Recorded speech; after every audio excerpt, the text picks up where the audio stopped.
Hello students, good morning to all of you.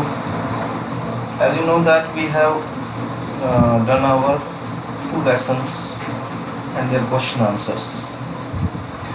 Today we are going to start our third lesson, Two Stories About Flying. Its title is Two Stories About Flying. This lesson has two parts. First is his first flight and second one is Black Aeroplane. First of all, we will read these lines before you read. Since the earliest times, पुराने समय से, पहले के समय से लेकर अब तक, humans have dreamed of conquering the skies. मानव जो है उसका सपना है एक ड्रीम्ड ऑफ, उसने सपना लिया है किस पर, आसमानों पर विजय प्राप्त करने का, कॉन्क्वेरिंग विजय प्राप्त करना. Here are two stories about flying. तो अर्ली समझ लो यहाँ बहुत पहले की बात, पहले पुराने समय से ही, पहले से ही. A young seagull is afraid. Here are two stories about flying. उड़ान भरने की जो है, उड़ान से संबंधित जो है दो कहानियाँ हैं. A young seagull is afraid. एक सीगुल है जो एक, आप कह सकते हैं कि एक बर्ड है, बर्ड जो कि सी बर्ड, समुद्री एक पक्षी जो कि उड़ने से डरता है. How does he conquer his fear, अपने डर पर काबू कैसे पाता है. सेकंड जो है, पहला तो ये है उसके बारे में फर्स्ट स्टोरी है.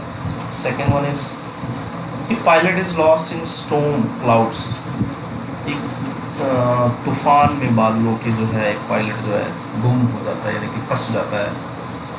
डज ही अराइव सेफ, क्या वो सुरक्षित पहुंचता है. हु हेल्प्स हिम, कौन उसकी सहायता करता है. So we will read these stories and we will come to know that what happened there. First is his first flight. Okay. The young seagull was alone on his ledge. This is in past tense. Young seagull जो है, ledge में शिलाफलक, मतलब एक जो चट्टान होती है उसका फ्रंट पार्ट जो होता है आगे की ओर निकला हुआ, चपटा सा पार्ट होता है आगे की ओर निकला हुआ, इस पर जो सीगुल अकेला था. His two brothers and his sister had already flown away the day before. एक दिन पहले ही, पहले ही उड़ गए थे वो. उसके भाई, उसके दो भाई और उसकी बहन. He had been afraid to fly with them. लेकिन वो डर रहा था उनके साथ उड़ने के लिए.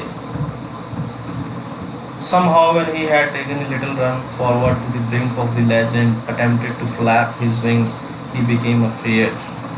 ऐसे भी जो है वो अपने जब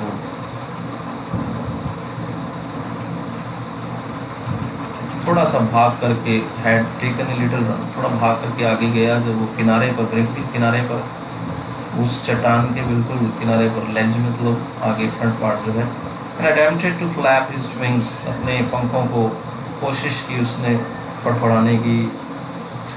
विंग्स ही बिकेम अफेयर्ड, तो डर गया. The great expanse of sea stretch down beneath, मतलब फैलाव जो था बहुत बड़ा, ज़्यादा फैलाव था समुंदर का.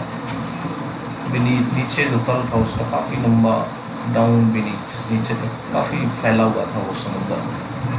ये चट्टान ऊपर थी, चट्टान से नीचे देखने पर जो है उसका तल काफ़ी लंबा फैला हुआ नजर आता था. And it was such a long way down, बहुत ही लंबा, माइल्स डाउन, मीलों नीचे. He felt certain that his wings would never support him. वो सोचता था कि उसके जो पंख हैं उसकी सहायता नहीं करेंगे कभी भी, never, कभी भी नहीं.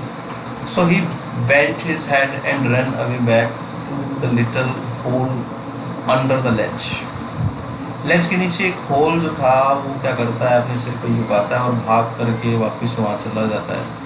Where he slept at night, जहाँ वो रात में सोया था. Even when इसके अतिरिक्त, when each of his brothers and his little sister, उसके जो भाई थे और उसकी बहन छोटी, whose wings were far shorter than his own, जिनके जो पंख थे वो बहुत ज़्यादा छोटे थे उससे, उसके पंखों से छोटे थे। ran to the brink, उन्होंने क्या किया था, वो भाग के किनारे पर गए थे। फ्लैप देयर विंग्स, उन्होंने अपने पंख फड़फड़ाए थे। एंड फ्लू अवे, उड़ गए थे। He failed to muster up courage to take that plume which appeared to him so desperate. वो उड़ गए लेकिन वो असफल रह गया। Fail to muster up mean साहस नहीं जुटा पाया। To take that plume, plume mean हम कहेंगे कि छलांग लगाना, एक उड़ान करना। विच अपीयर टू हिम, जिससे क्या हुआ कि निराशा होती है, उसको निराश कर दिया। His father and mother had come around calling to him shrilly, उसके माता पिता उसको जो है पुकारते रहे। अपब्रेडिंग, डांटते रहे उसका। अपब्रेडिंग डांटना। थ्रेटनिंग, धमकी देते। To let him starve on his ledge unless he flew away, वो अगर उड़ता नहीं है, जब तक कि उड़ता नहीं तो वो भूखा मरेगा। उसके माता पिता कहते हैं कि टू लेट हिम स्टार्व, उसको कहा कि वे भूखा मरेगा। उसे थ्रेटनिंग टू लेट, धमकी देते रहे कि भूखा रहेगा। But for the life of him he could not move, लेकिन बचने के लिए, अपनी जान बचाने के लिए, डर तो है ही उसमें, वो उड़ा नहीं, मूव नहीं कर सकता था, वहाँ से हिल नहीं सकता था। That was 24 hours ago, ये 24 घंटे पहले की बात है।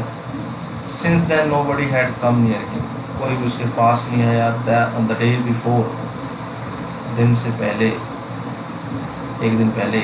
All day long, सारा दिन। He had watched his parents, एक दिन पहले ही हुआ था, सारा दिन वो अपने माता पिता को देखता रहा। He had watched his parents flying about with his brothers and sister, उसने देखा कि उसके माता पिता जो है उसके भाई और बहन के साथ में, भाई और बहन के साथ उड़ रहे थे। Flying about with his brothers and sister, perfecting them in the art of flight, और उनको सिखा रहे थे कि कैसे, कला जो है उड़ने की सिखाई जा रही थी। Teaching them how to swim the waves, कि लहरें जो हैं उनको स्किम मतलब मूव करना, lightly just above a surface, तय पर जैसे छू करके निकलना, जो समुंदर का जो तल है उसको, तल सॉरी सरफेस जो है उसका जो सतह है उसको छू करके। How to dive for fish, मछली पकड़ने के लिए कैसे डाइव करना है। He had in fact seen his older brother, उसने अपने भाई को भी देखा। Catch his first herring and devour it, पहली जो हेरिंग मछली है, सी फिश है, उसको पकड़ते हुए और डाइवर मतलब उसको निगलते हुए। स्टैंडिंग ऑन ए रॉक, एक पत्थर चट्टान पर खड़े हुए। While his parents circled around raising ए प्राउड कैकल, उसके माता पिता उसके चारों ओर जो है घूम रहे थे। रेजिंग ए प्राउड कैकल, और मतलब आवाज़ कर रहे थे। कैकल मीन ज़्यादा ही ऊंची आवाज़ में, रेजिंग बढ़ा करके जैसे ऊंची आवाज़ में बोल रहे थे। And all the morning the whole family had walked about on the big plateau, सुबह पूरी सुबह, जो सुबह सुबह whole family had walked about on the big plateau, उस पठार पर जो है पूरा परिवार जो है चल रहा था, चला यानी कि चलता है, वो घूमता रहा। Midway down the opposite Cliff taunting him with his covered eyes, मतलब बीच में अपोजिट क्लिफ, एक उसके दूसरी तरफ चट्टान थी, उसके मिडवे डाउन, बीच में नीचे। Taunting him with his covered eyes, उसको थोड़ा टॉन्टिंग मतलब आप कह सकते हैं कि उस थोड़ा बुराई करते हुए, टॉन्ट में उपहास करना होता है वैसे मीनिंग के साथ, उसकी कायरता के लिए उसको कोसा जा रहा है। The sun was now ascending the sky, सूर्य ऊपर आ गया था। तो ये तो बात थी एक दिन पहले की, जब उसके सामने उसके माता पिता और भाई बहन जो कर रहे थे। The sun was now ascending the sky, सूर्य जो अब ऊपर आ गया था। blazing on his ledge that faced the south. क्या हुआ, सूरज जब ऊपर आ गया, ब्लेजिंग रोशनी जो है उसकी पठार सॉरी चट्टान पर आ जाती है। दैट फेस साउथ, दक्षिण की ओर था ये, दक्षिण की ओर। He felt the heat because he had not eaten since the previous nightfall, क्योंकि गर्मी महसूस हुई उसको, क्योंकि उसने पिछले दिन से कुछ खाया नहीं है, पिछली रात से ही। He stepped slowly out to the brink of the ledge, धीरे से वो अपने मतलब उस ledge शिला फलक किनारे पर चट्टान के गया, and standing on one leg with the other leg hidden under his wing, और वहाँ पर खड़ा हो गया जाकर के, एक टांग छुपा लेता है वो अपने पंख में। He closed one eye, एक आंख बंद करता है, then the other, फिर दूसरी।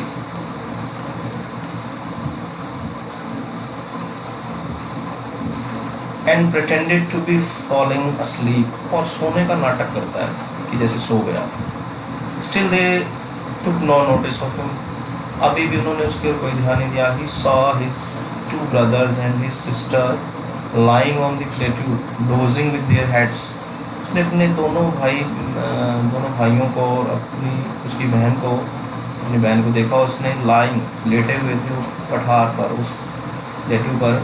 dozing with their heads, अपने सिर को अपने जो है गर्दन में छुपा करके वो क्या कर रहे थे, dozing, सो रहे थे। His father was preening the feathers on his white back, maintain कर रहा था, अपने पंखों को ठीक कर रहा था उसका पिता।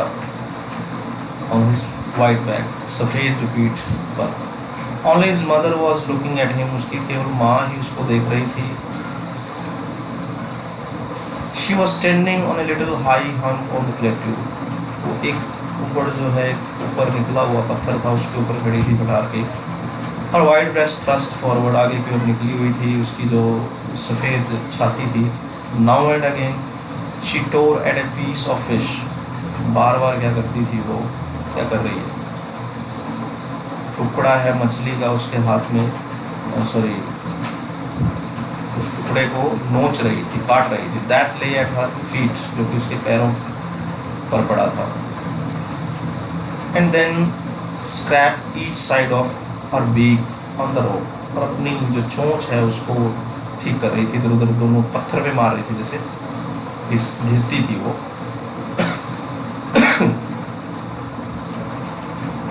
The site of the food मैडन him, खाने की जो दृश्य था खाने का, उसने उसको पागल बना दिया।